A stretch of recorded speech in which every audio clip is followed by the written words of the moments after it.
और फिर जनते हो कह देता कहा श्याम होगी, कहा यो अंग्रेजी वाला ठेका ठीक है।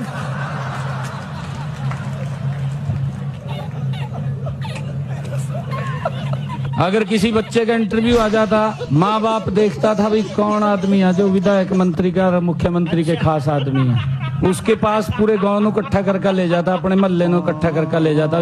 बेटे का इंटरव्यू आया और बेटा लग जाए, चलो उसके पास चलते हैं। फिर हम इकट्ठे होकर उस पर जाया कराते और यो कह देता कहा भाई कार कर ले, कार में जाएंगे, कहा मंत्री को मिलकर आवांगे चंडीगढ़, 8-10 हजार रुपए कार पर लगाते। फिर कह देता भाई कहा नाश्ता भी करवा दे, कहीं होटल पर रोक कर नाश्ता करवा देते, चाय चुए भी वहाँ शाही पनीर खड़ा देते।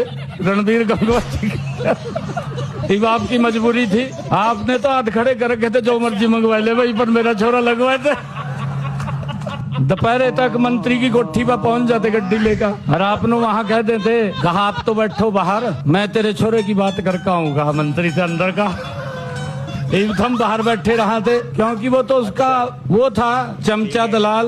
अंदर जाकर कह देता कहा भाई मेरे छोरे ने नौकरी लगवाई दी, मैं तेरे पास आया, कहा। और थन्नो आएगा बाहर कह देता कहा तेरे छोरे की बात होगी, कहा नौकरी लग जाएगा, कहा। और फिर जनते हो कह देता कहा श्याम होगी, कहा यो अंग्रेजी वाला ठेका ठीक है।